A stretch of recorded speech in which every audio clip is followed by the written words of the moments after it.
My best man had an affair with my wife, then tried to force me out of my own company. Their lives are now completely destroyed. I, 34M, never thought I would be writing this post, but here I am, trying to make sense of how my life fell apart in just 1 week. My wife Sarah, 32F, has been having an affair with James, 35M, my friend of 15 years and business partner in our medical equipment distribution company. The betrayal runs so deep that I can barely eat or sleep. Sarah and I met during our junior year of college at a mutual friend's party. She was studying marketing, and I was in business school. We clicked instantly over our shared love of entrepreneurship and our dreams of building something meaningful. We dated for 4 years, living together for 2 of those years before getting married in a beautiful ceremony where James, my then roommate and best friend, stood beside me as my best man. We've been married for 8 years now and have 2 amazing kids, Tommy, our 6-year-old boy who's obsessed with dinosaurs, and Emma, our 4-year-old girl who's the spitting image of her mother. They're the reason I get up in the morning, especially now. James and I started our company right after graduation. We were roommates all through college and spent countless nights dreaming about starting a business together. After working for 3 years in medical equipment sales at different companies, we finally took the plunge. Sarah was incredibly supportive during those early years when we could barely make rent. She worked 2 jobs to help us stay afloat while we built our client base. James practically lived at our apartment back then, working late into the night as we cold called potential clients and refined our business plan. Over the years, James became more than just my business partner, he was family. After his parents died in a car accident 7 years ago, we made sure he never spent a holiday alone. He's Tommy's godfather and has been there for every birthday, every Christmas, every Thanksgiving. Sarah and James always had a great relationship, which I appreciated since he was such an important part of our lives. They would often joke about being siblings, and I never once felt uncomfortable about their friendship. Everything changed last Tuesday. I was having dinner with Dr. Peterson, 55M, one of our biggest clients who owns a chain of clinics across the state. We've been supplying his equipment for the past 5 years, and I consider him a mentor.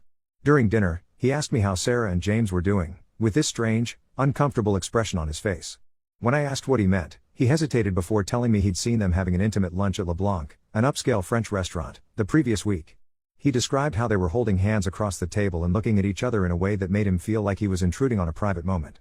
I tried to brush it off, telling myself they probably had a work lunch since Sarah had recently started helping with our company's marketing.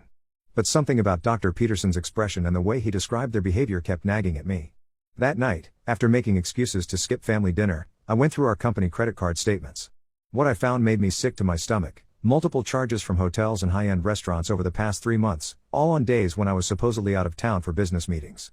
Sarah got home late that night, around 10 p.m., claiming she had been working late on a marketing proposal. The lie felt like a knife in my gut. I confronted her with the credit card statements, and though she tried denying it at first, she eventually broke down. She admitted to having an affair with James for the past 4 months. Her excuse? We were having problems in our marriage, and James was there to comfort her. I was blindsided. Sure, we had some issues about spending more time together and my frequent business trips, but nothing that warranted this level of betrayal. I called James immediately, but he didn't pick up. I drove to his house in a rage, but his car wasn't there. The next morning, he was a no-show at the office. Sarah bombarded me with calls and texts, alternating between apologizing and blaming me for being emotionally distant. I blocked her number, unable to handle her excuses. James finally called that evening. Instead of apologizing, he had the audacity to try justifying their affair. He said they had developed real feelings for each other and couldn't fight their attraction. He actually asked me to be understanding since we were all adults and these things happen. I hung up on him mid-sentence, disgusted by his attempt to rationalize their betrayal. The next few days were a blur of sleepless nights and painful discoveries. I went through our shared iPad that Sarah often forgot to log out of, finding hundreds of text messages between them. They had been planning their meetups meticulously, using company business trips as cover. The messages revealed they had been using company resources for their affair, booking hotel rooms on the company card, taking long lunches on work days, even using our office after hours when I was away. I couldn't stay in our house another night. I packed some clothes and moved to a hotel. Sarah has been trying to reach me through every possible channel: friends, family, even our neighbors. She claims it was a mistake and wants to work things out for the sake of our family. James sent a long, self-serving email about preserving our friendship and business partnership for the sake of the company we built together. I haven't responded to either of them. I've contacted a divorce lawyer and am exploring my options regarding the business. Though James and I are 50-50 partners on paper, I've been the one maintaining most of our client relationships and driving our growth. I have a meeting with our company's board next week to discuss the situation and potential breach of fiduciary duty on James's part. The hardest part is dealing with our kids. Tommy keeps asking when I'm coming home, and Emma cried when I dropped them off after our weekend together. They're too young to understand what's happening, and it breaks my heart to see them confused and hurt. Sarah's parents called yesterday, saying they're ashamed of her behavior and offering to help with the kids. My parents are livid and want me to fight for full custody, but despite my anger, I don't want to use my children as weapons in this mess. I never imagined the two people I trusted most would destroy my life like this. The business I built from scratch, my marriage, my children's stable home, everything is in chaos because they couldn't control themselves. I'm meeting with the board next week, and I know I need to stay strong for my kids, but right now, I'm just trying to make it through each day without falling apart. Update 1. These past 2 weeks have been a roller coaster of revelations and confrontations. The board meeting I mentioned in my last post happened last Thursday, and it went better than I could have hoped. I spent days preparing with my lawyer, gathering every piece of evidence of how James and Sarah had abused company resources and violated policies. The meeting lasted nearly 5 hours. I presented a detailed timeline of their affair, supported by credit card statements, hotel receipts, and expense reports. The board members, especially Linda, 58F, our senior financial advisor, were visibly disturbed by the extent of their misconduct. The most damning evidence was how James had manipulated the hiring process to bring Sarah on as our marketing consultant 3 months ago, a position he had aggressively pushed for despite my reservations about hiring family. What I hadn't mentioned in my original post was something I discovered just days before the board meeting. While going through Sarah's company laptop, which she had forgotten to return, I found emails showing she had been sharing confidential client information with her college friend Amy, who works for our biggest competitor. She had forwarded detailed pricing strategies, client lists, and even our upcoming product launch plans. This wasn't just about the affair anymore, it was corporate espionage. The board's reaction was immediate. They terminated Sarah's contract on the spot and initiated a full internal investigation into James's activities. Our head of IT did a deep dive into their company email communications, uncovering dozens of inappropriate exchanges during work hours and evidence of them using company resources for their affair. James tried to deflect, showing up to the meeting with his own lawyer. He painted me as an obsessive husband trying to use company resources for a personal vendetta. He claimed I was attempting to push him out because of marital problems. But his defense crumbled when I showed the board security footage from our office showing them meeting late at night when I was away on business trips, and timestamps of them accessing the office on weekends using company key cards. After reviewing all the evidence, the board gave James an ultimatum: either sell his shares to me at 60% of market value or face a lengthy legal battle that would include criminal charges for misappropriation of company resources. His lawyer advised him to take the deal, knowing the evidence against him was overwhelming. On the personal front, things have been equally intense. Sarah moved in with her sister Jenny after I refused to leave our house, realizing I had legal rights to stay there. She's been telling anyone who will listen that I'm being vindictive and trying to destroy her life. The worst part is how she's trying to manipulate our kids. She told Tommy that Daddy doesn't want to live with them anymore because he doesn't love them enough. Emma came home from her house crying last weekend because Sarah told her it was my fault their family was broken. I was at my lowest point when Jenny, my sister-in-law, reached out to me privately. What she revealed made me feel physically sick. Sarah had confided in her about the affair 3 months ago, right when it started. She showed me text messages where Sarah had bragged about how exciting it was sneaking around with James, and how she planned to leverage the affair to advance her career in the company. Jenny felt guilty for not telling me sooner but explained how Sarah had manipulated her, saying it was just a harmless flirtation that would fizzle out, and how telling me would only hurt the kids unnecessarily. But the most shocking development came yesterday. One of our investors, Robert, 62M, called me for a private meeting. Over drinks, he revealed that James had approached him and several other investors 2 months ago with a proposal to force me out of the company. James had been planning a hostile takeover, claiming I was mismanaging the business and that he could double our profits within a year if he had full control. He had been meeting with potential new investors behind my back, trying to gather enough support to force me to sell my shares. This revelation changed everything. The affair wasn't just about attraction or betrayal, it was part of a calculated plan to take control of the company I had poured my life into building. Sarah wasn't just a cheating wife, she was an active participant in trying to destroy my professional life as well.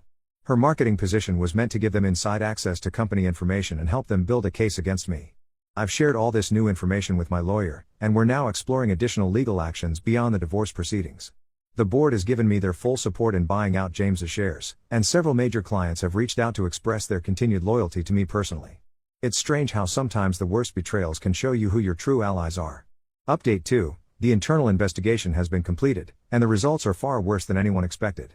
What started as an investigation into an inappropriate workplace relationship has uncovered a pattern of fraud and deception that goes back almost a year. The forensic accountants discovered that James had been systematically inflating his sales numbers since last January. He created fake orders from existing clients, then canceled them just before delivery, making it look like the customers had backed out at the last minute. He used these inflated numbers to justify hiring Sarah as our marketing consultant at an astronomical salary of $120,000, nearly double what we typically pay for that position. The investigation uncovered emails between them discussing their plan in detail. Sarah would use her position to gradually minimize my role in client relationships while James would paint me as an absent leader to the board. They even discussed how they would handle the transition after pushing me out, with Sarah taking over all marketing and client relations while James would be the face of the company. One particularly disturbing email from Sarah to James read, "Sarah believes after they humiliate me professionally and personally, I would be too broken to fight back." She actually mapped out how my deteriorating mental state would make it easier for them to convince the board I was unfit to lead.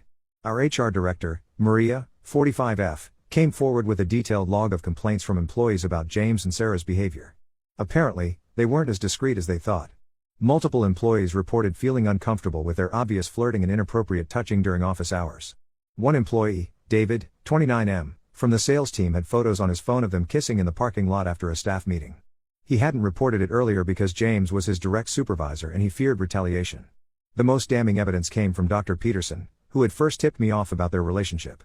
He shared security camera footage from his clinic's parking garage showing James and Sarah in an intimate embrace during what was supposed to be a business meeting about expanding our services to his new locations.